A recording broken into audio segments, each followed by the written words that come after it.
On commence l'étude du Shulchan Mishnah Berurah sur le Siman Ayin Gimel.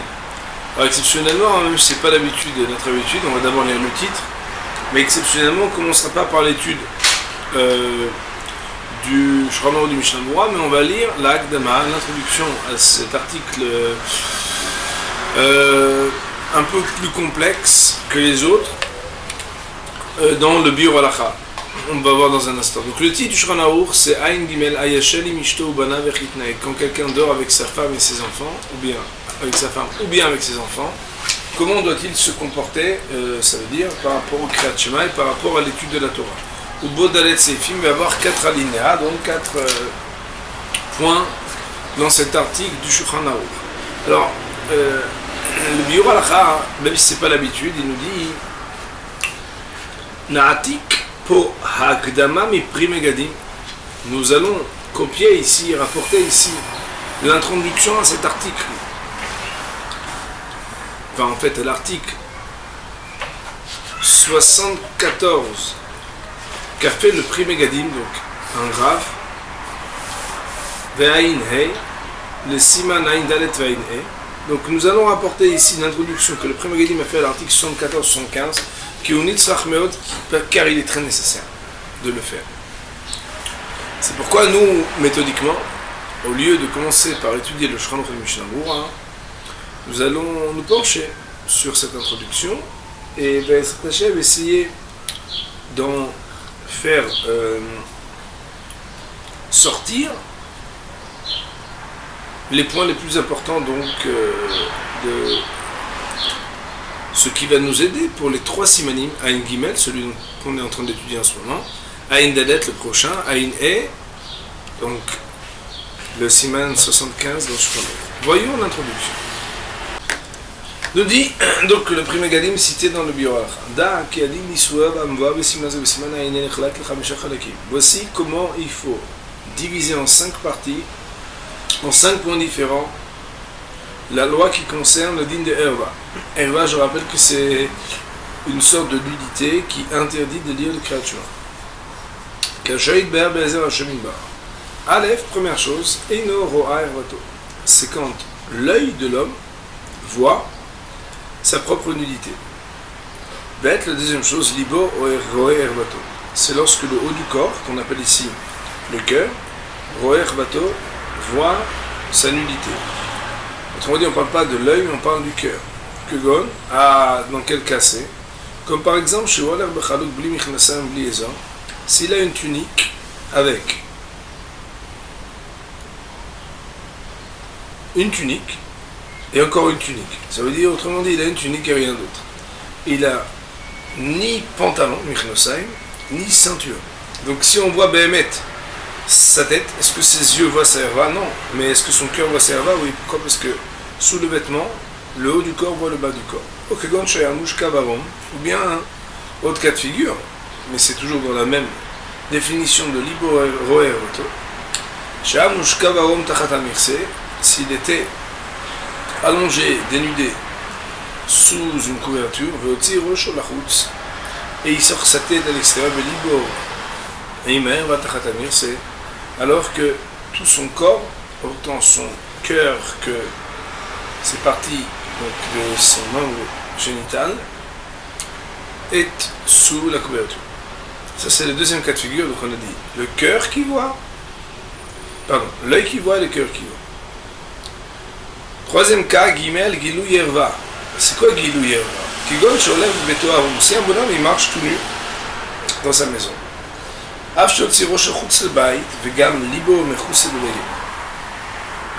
veut dire quoi? Même si sa tête il l'a sortie à l'extérieur de la maison et que son cœur est recouvert d'un vêtement, ça veut dire par exemple un bonhomme il a sa tête, donc ça veut dire ses yeux qui sont à l'extérieur de la maison, il sort sa tête par la fenêtre, et que d'autre part par exemple il a un t-shirt. S'il a son t-shirt, asseyez-vous. S'il a son t-shirt, alors donc si on regarde ses yeux, est-ce que ses yeux voient sa herva? Non. Si on regarde son cœur, est-ce que son cœur voit sa herva? Non. De l'ekakan mishum eno velivo roet herva. Ne peut pas dire que ni son cœur ni sa tête regarde la herva. Ouais. Et pourtant, il en reste pas moins qu'il y a un interdit. Pourquoi il s'appelle Gilou Yerva? C'est quoi Gilou Yerva? C'est que cette personne-là, elle a dévoilé, elle a dénudé, elle a découvert la partie de son corps qu'on appelle Herva. Petit Dalet Eno Roa Herva Travero. Si le bonhomme il est très propre, très bien, comme il faut, mais il est très couvert, mais il est en face de la nudité de son prochain. Ven Chilouk Ben Hervat Israël ou Akum, Vafilou Katan. Et il n'y a pas de différence s'il voit la nudité, la herva d'un juif, d'un non-juif, ou même d'un enfant. Ben Tesha Oktanabat Shalosh, un garçon de 9 ans et une fille de 3 ans. Ou Pshita, il est trivial, et même pas besoin de dire que quand il s'agit de voir la herva d'une femme, Ben Eshetish, Ben Pnuya, qu'elle soit mariée, qu'elle soit célibataire. Et donc ça s'appelle, quatrième cas de figure, quand l'œil peut voir la herva de quelqu'un d'autre. Homme, femme, enfant. Dernier cas de figure, Hey, liboro e hervat havero. Il ne s'agit pas tant de l'œil qui voit la herva de l'autre, mais du cœur. Donc le cœur de Réhouven voit la herva de quelqu'un. Veine be'inav ro'e hervato. Donc c'est quoi? Donc c'est dans le cas où lui, ça veut dire par exemple qu'il a, j'en sais rien, la tête à l'extérieur de la fenêtre, et qu'il est torse nu, et que son cœur y voit la herva, son cœur est, on va dire, en face, nochah, en face de la herva de quelqu'un d'autre. Alors maintenant qu'on a les 5 cas de figure, on va jouer avec les 5 cas de figure pour donner les dynimes différents. Ça veut dire qu'on a 5 dés, et maintenant on va jouer avec les dés.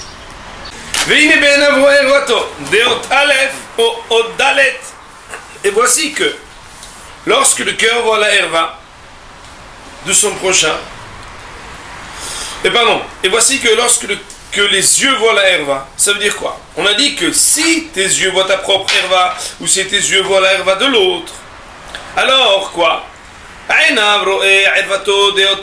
Le premier point qu'on a dit, quand tes yeux voient ta propre herva. Ou bien ou bien quand on a dit dans le 4e point que un homme il a son œil qui voit la herva de son prochain, Asur minatora, il sera interdit d'après la Torah. Dirtiv, donc de lire le Kachma, dirtiv, parce qu'il est marqué Velo yir'e becha hervat davar, et il ne verra pas à l'intérieur de toi hervat davar. Ça veut dire quoi? Likrot Kachma ou la sobit vetora dvar kedusha.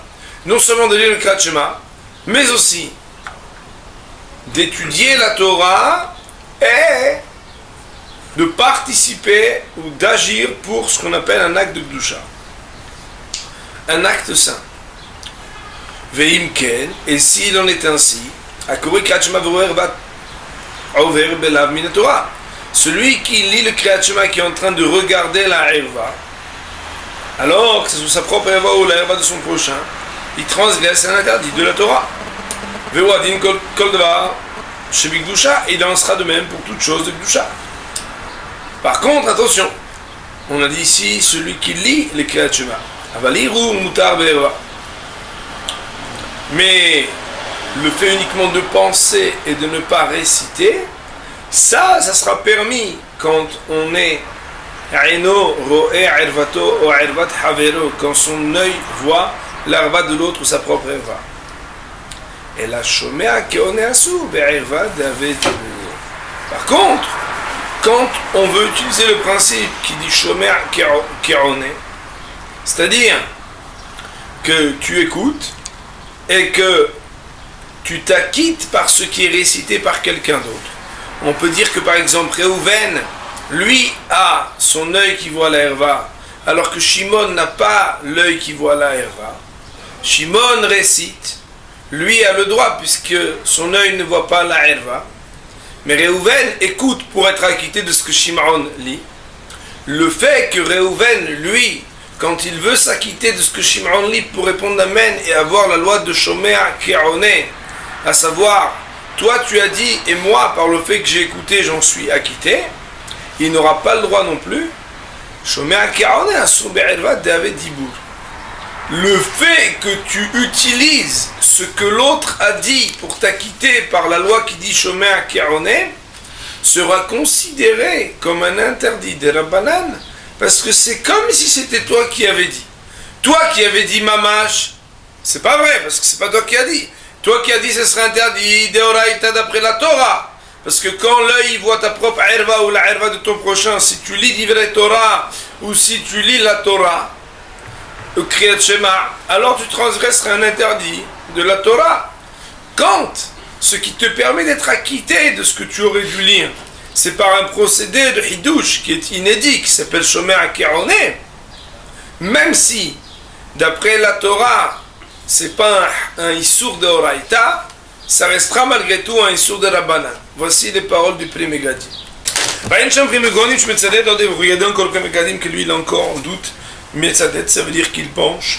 Des av, des enlokin, alav, des en bomaïsé, que bien qu'il me mette, on ne prend pas des coups, 39 coups sur cet interdit, parce que c'est l'afchen bomaïsé, ça veut dire que c'est un interdit qui n'est pas réalisé avec un acte, parce que la parole ne s'appelle pas un acte, au point d'avoir ce qu'on appelle malkout, les 39 coups. Mais comme qu'il en soit,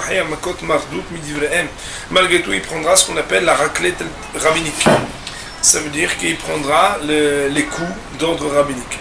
Mais il faut savoir que les coups d'ordre rabbinique sont pires que les coups d'ordre de la Torah. Parce que les coups d'ordre de la Torah, on est obligé de faire 39 et pas plus. Les coups d'ordre rabbinique, il y a des lois beaucoup plus flexibles. Ça veut dire qu'il n'y a pas les mêmes mises en garde, il n'y a pas les mêmes choses. C'est pas les mêmes choses. Autrement dit, ici on est juste en train de dire que Béhémet, il y a une gravité. Quel est l'ordre de la gravité de cet interdit-là quand il a ses yeux qui voient la herva. Il faut partager le document meilleur avec notre ami. Merci. C'est bon?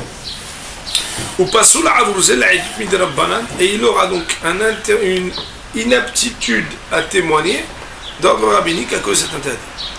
Ça fait qu'il me rend herva. Si un bonhomme il est dans un doute, est-ce qu'il a vu la herva ou pas? Non. Quel est le cas de figure exact? Je sais pas, mais en tout cas il est en ça fait qu'il est dans un doute. Alors il dit c'est relève l'ikra, du vrai le krat shema. Ça fait que de raïta le moi parce que quand on est dans un doute sur quelque chose qui est d'ordre de la Torah. Autrement dit, est-ce que oui ou non j'étais acquitté d'une obligation de la Torah? Il recommencera à lire dans le doute. Alors, vous avez bien compris que l'avantage qu'on a quand il s'agit du krat shema, c'est qu'étant donné que, puisque c'est des versets de la Torah, même le lire 1000 fois, et il n'y a pas d'interdit de bracha levatala, donc quand on est dans un doute, si on a lu ou pas krat shema, ou si on a été acquitté ou pas du krat shema, c'est évident qu'on va beaucoup plus facilement procéder à la relecture du krat shema, puisque quand bien même aurais-je été acquitté, il n'y a aucun problème de relire. Voilà la remarque, ça veut dire que c'est parce que c'est avec de l'oraïta, c'est un doute sur quelque chose qui est de la Torah, que Béhémet, on est regardant de refaire. Mais je dis juste qu'on n'a pas la barrière que parfois on a, quand des fois tu es dans un doute, est-ce que tu as été yotse ou pas, tu as été acquitté ou pas, et qu'il s'agit de quelque chose comme par exemple Birkat Hamazon, tu dois redire une bénédiction. Alors parfois on va considérer aussi le fait que selon le pan du safek, du doute qui te ferait refaire, si tu te confrontes à devoir dire le nom de Dieu, alors là on va aussi considérer d'autres facteurs qui ne sont pas à considérer, puisque quand on relit Kriyat Shema même plusieurs fois, il y a, du moment que c'est pas immédiatement après, il n'y a aucun problème d'après la halakha, même s'il y a le nom d'Hachem. Et à propos du sujet qui semblait avoir déjà été évoqué, est-ce que Béhémet il faut relire avec les bénédictions ou pas? Yesh lomar, il faudrait ici dire des talia bezé que cela va dépendre im nomar da halacha que Rava bitmura, que c'est une problématique que Rava a une certaine interprétation, une certaine position dans la Gemara de Tmura. Est-ce qu'on tranche comme lui ou pas? C'est quoi l'enseignement de Rava très connu? Kol milta adam rahman alota avid ya'avid lo mahane. Si la Torah, chaque chose qu'elle t'a dit ne fait pas, est-ce que quand tu le fais, c'est comme si tu n'avais rien fait? Ave safek Torah bikriyat shema lachen yikraim bichotea.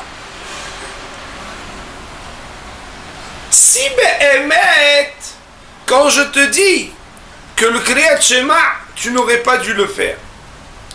Des fois, il arrive que quelqu'un lui dise ne fais pas. Mais s'il le fait, ça a quand même une valeur. Rava, il nous dit Kol milta de Amar Rahmana lota avid. Quand la Torah, chaque chose qu'elle t'a dit ne fais pas, I avid lo mahane. Si tu l'as fait, t'as rien fait. Gournish, kloum, nada, niet, nothing, rien. T'as rien fait. Et donc quoi? Un bonhomme, s'il avait ce Kriyat Shema là, s'il a fait tout ce qu'il a fait, ça n'a aucune valeur. Si c'est comme ça, il dit le Rav, alors, avec Safek Torah B'Kriyat Shema, dans le cas où il est dans un Safek de la Torah, est-ce qu'il a été acquitté au nom de Kriyat Shema? La reine Ikra im bichotea. Il devra recommencer avec les bénédictions. Pourquoi?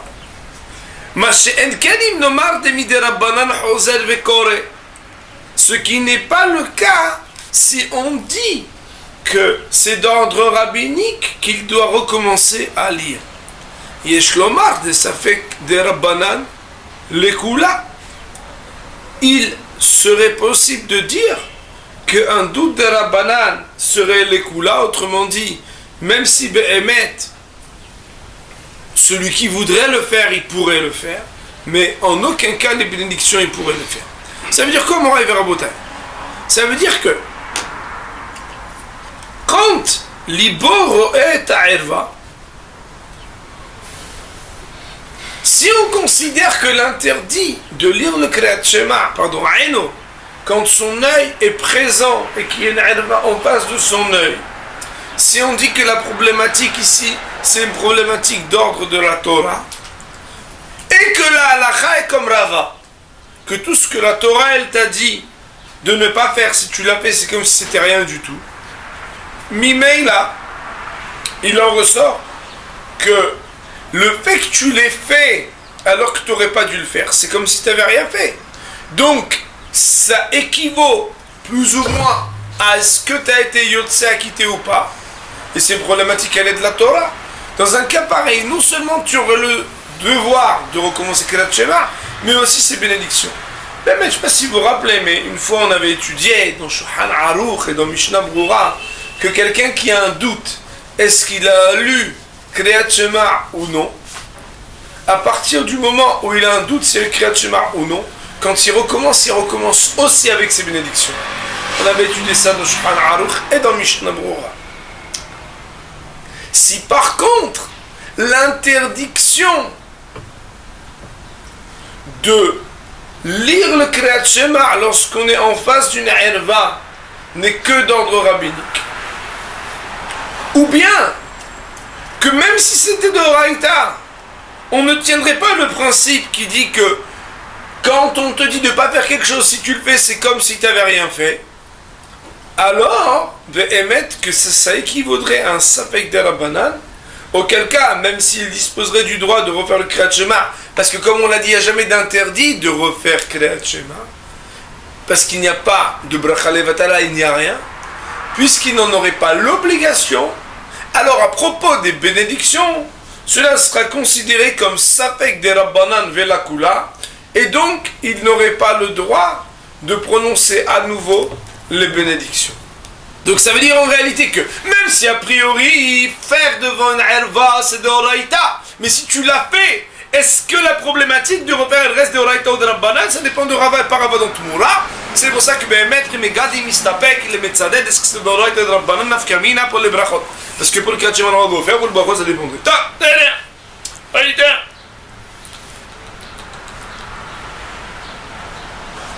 Ve'efresh yesh.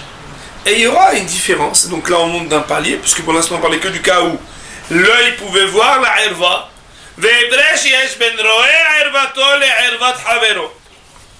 Bien qu'on a dit que c'est interdit dès que c'est présenté devant toi. Pardonnez-moi. Et que Béhémet, ça dépend pas si c'est que tu regardes ta propre herva, ton œil peut voir ta propre herva, ta propre nudité. Ou bien la nudité de ton prochain. Quand on a une nudité, ça veut dire la partie génitale. Il y aura quand même une différence entre les deux cas. quand tu vois ta propre erva, yesh des hautes, on va voir plus loin des opinions qui divergent dans le Siman Aïné, dans l'article 64 Shulchan Aruch, des Otsem Einav le Mahani, que quand c'est ton propre corps, quand tu fermes les yeux, ça ne change rien. Velo yetsu yal ahzarat panim, kitser gam gufo. Et on va voir que tu ne pourras pas non plus disposer de l'alternative de tourner ta tête, parce que tu eus dû tourner aussi ton corps. Et à part dans le dessin animé, un homme ne peut pas tourner son corps et sa tête et garder le devant de son bas d'un côté et sa tête et le haut de son corps de l'autre côté. Ça, c'est dans les jouets, on peut faire ça. Ils font exprès qu'on peut tout pivoter. Mais dans la vie, c'est très dangereux, à mon avis, d'essayer de faire ça. Même si on veut faire une mitzvah, on va. C'est impossible, donc, ahzarat panim, tourner la face. Pourquoi? Parce qu'il faut tourner aussi son corps. Et donc, il y aurait une aftumine et une incidence entre quand tu peux regarder la herva de ton prochain ou quand tu es dans un cas où tu disposes de pouvoir voir ta propre herva. C'est que dans le cas de ton prochain, si tu fermes les yeux, que tu tournes ta face et ton corps, tu pourrais lire Kriyat Shema, alors que quand il s'agit de toi-même, alors tu ne pourras pas. Alors qu'à propos de la herva de ton prochain, d'après tout le monde, c'est possible de tourner la face et le corps. Vous voyez que concernant le fait de fermer les yeux, il ne dit pas que Ervat Havero, d'après tout le monde, ça marche. On retiendra peut-être que dans Siman Aïn, peut-être qu'il y aura des opinions qui disent que fermer les yeux ne suffira pas tant que la face n'est pas retournée. Nous gardons cela en souvenir pour la suite. Donc, première différence dans le Aïn, déjà, dans l'œil, entre Ervat Atzmo et Ervat Havero. Ervat Atzmo, l'Omahane. Quand tu es devant, ça veut dire le bonhomme il a t-shirt, mais il est tout nu en bas. Il ne peut pas ni fermer les yeux, ni faire une métamorphose qui tourne sur sa tête, parce que même s'il fait comme ça, il ne peut pas tourner aussi son corps. Alors que quand il est devant la nudité de son ami, alors certains permettront que fermer les yeux suffise, d'autres, quoi qu'il en soit, permettront de pouvoir tourner la face. Deux naftumines, deux incidences qui font la différence a priori d'un même interdit qui a deux choses différentes. C'est l'œil avec ta propre herva par rapport à l'œil de ton prochain. L'œil et la herva de ton prochain. Nous dit le Primégadim. Gam efresh ben einav ro herva o gilui herva. Il y a aussi une autre différence entre quand ses yeux sont présentés en face de la herva ou quand il y a ce qu'on appelle gilui herva. C'est que lui-même est dénudé. Bien que la lecture dans ces deux cas de figure du Kriyat Shema ou de l'étude de la Torah relève d'un interdit de la Torah, Mikol Makom Yeshiluk Benehem. Quoi qu'il en soit, il y aura une différence entre ces cas-là. Pourquoi?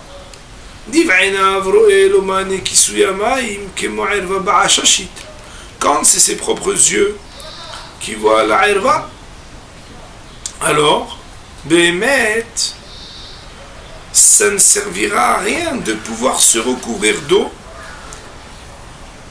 comme on va le voir, que si des fois une eau est trouble, alors le corps dans un mikvé par exemple, pourra permettre dans une eau trouble de faire en sorte de ne plus être considéré comme avoir les yeux qui voient la herva.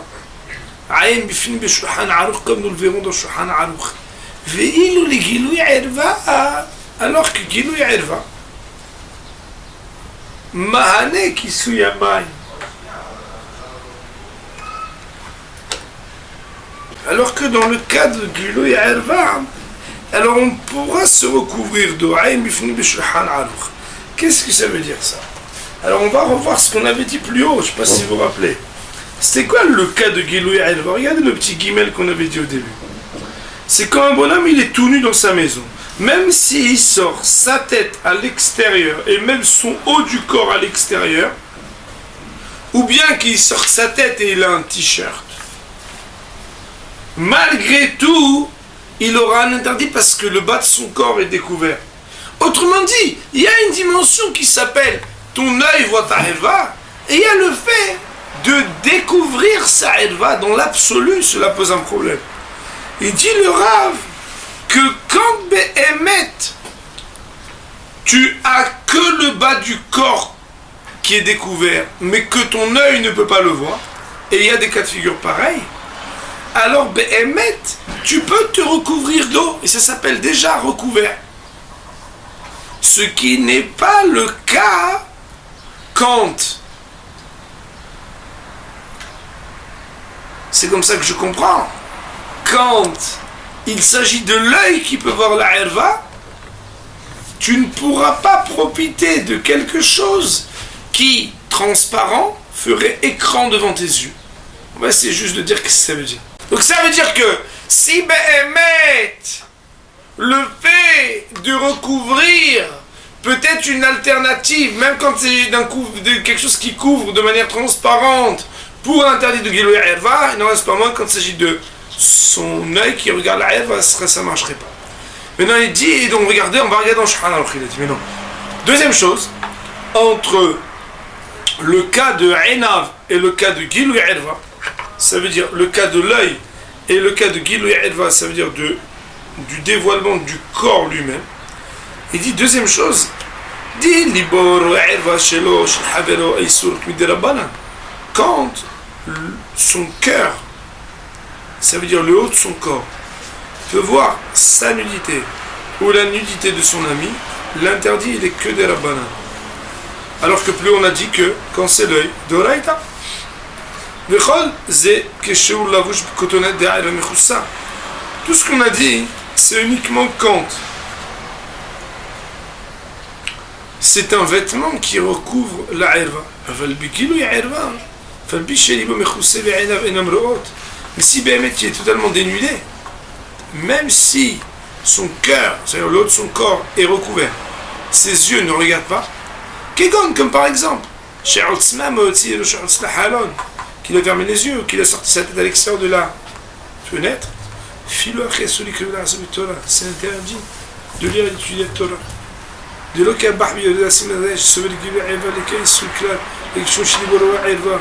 pas comme le Bah, le Bet Hadashi dans à l'article 200, où là-bas il dit que Gilouï Erva, c'est pas un interdit du tout, que c'est seulement Libor Erva, quand le haut du corps voit le bas du corps. Aïn Chambava, là-bas, Sifou, il est là-bas.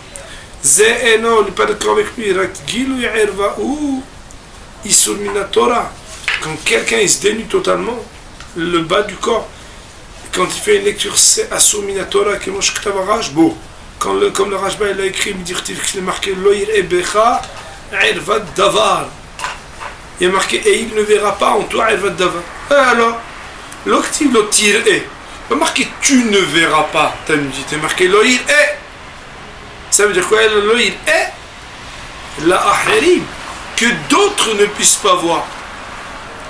Et donc quoi? Ça veut dire même si toi tu fermes les yeux, tu ne peux pas être dans un cas où quelqu'un puisse voir ta nudité. Et bien entendu, on ne parle pas d'un cas seulement, il n'y a même pas de question si tu es tout nu et que tu lis le Kriyat Shema, que l'autre est en face de toi et que c'est certain que si l'autre il est nu et que toi tu es en face de lui, que c'est interdit, Minatora. Même si personne d'autre est en face de toi et que par exemple toi tu es nu, ça veut dire qu'à partir du moment où tu dévoiles ta nudité et que tu permettrais à quelqu'un de la voir, tu te mets dans une disposition où que tu te regardes ou pas, du moment que quelqu'un aurait pu te regarder, ça veut dire que tu t'es présenté nu, alors Behemet, ce serait interdit. Comme Rashi explique dans le Chumash,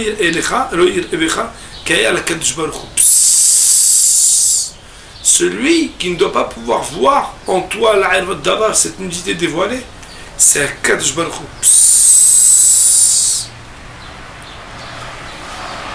L'autre jour j'ai parlé de Tsni'out, j'ai expliqué Tsni'out, c'est pas Mitzah Ben Adam le Havero, c'est Mitzah Ben Adam le Makom, et Doua. C'est pas Mitzah vis-à-vis de l'autre, vis-à-vis d'Hachem, le Tsni'out. Marqué que même aux toilettes, comment on doit se découvrir, on peut se découvrir. Il y a marqué même dans son lit comment on doit s'habiller, pas s'habiller. Les gens ils pensent, ouais mais bon, c'est bon, je suis à la maison, et alors quoi? Hachem il n'est pas dans ta maison, alors va. Loïd Ebecha Kaya la Kadosh Baruch Hu. Kadosh Baruch Hu il regarde. Vimkala ve'irvato megula tzich lahzov velikrot. S'il a lu le Kriyat Shema, même s'il a les yeux fermés, une cagoule, ce que vous voulez, et que Behemet, il a lu qu'il il doit recommencer à lire Kriyat Shema. Point. Mais Issour Libor Ve'eva, Urak Miderabanan. Alors que quand on parle du haut du corps qui voit le bas du corps, c'est Miderabanan. C'est pourquoi, quand le haut du corps est à l'extérieur de l'eau, ou bien la ilva elle est dans une surface transparente, et que le cœur aurait pu la voir, il y aurait le droit de dire Kriyat Shema ou bien de faire du Torah.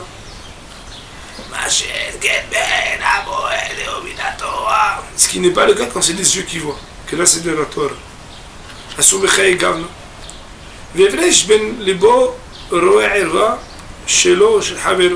Il y a encore une différence entre son cœur qui voit sa irva à lui ou celle de son ami.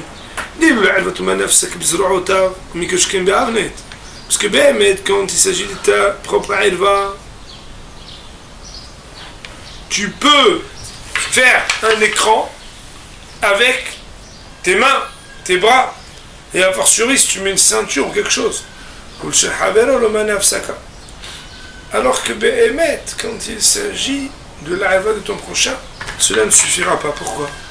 C'est sauf, parce que, en fin de compte, tu peux la voir, tu la vois encore. Ça veut dire que cet écran ne suffit pas. Et qu'il faudra absolument avoir le fait de recouvrir le haut de ton corps avec un vêtement et pas seulement de faire comme ça, de protéger.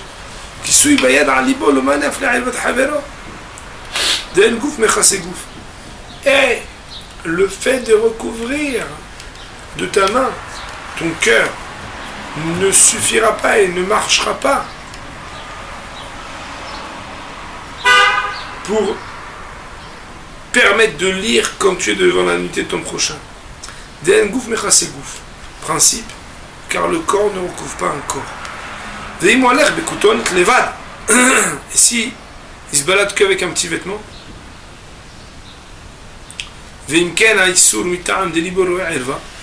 que comme il a une sorte de petite tunique et qu'il n'a pas de vêtement en dessous, ça veut dire qu'il n'a pas de bas, il n'a pas de sous-vêtement du bas, alors il y a un interdit que mettre son œil ne vaut pas la irva, mais libor et irva, qu'il n'a pas de ceinture sur sa tunique. Dans un cas pareil, alors puisqu'il a un vêtement, il pourra faire hibuk zoro'otav, ça veut dire qu'il pourra croiser ses bras. Au af beyado ma'ane kigon shichase bekutot à la lèvre, puisqu'il peut prendre le vêtement et le bloquer comme ça sur son cœur. Et si le vêtement il est tellement transparent, ou bien il est fin qu'on voit la eva, la loi sera exactement comme l'eau qu'on va voir dans ce simen-ci, et alors que pour ses yeux ça ne marcherait pas comme Behemet s'il était recouvert de quelque chose de transparent. Jusqu'ici nous avons rapporté, copié-collé les paroles du Plei Megadim avec quelques explications. Nous avons donc fini cette introduction périlleuse du Plei Megadim sur le Siman Ayin Gimel. Baruch Adonai Le'olam. Amen.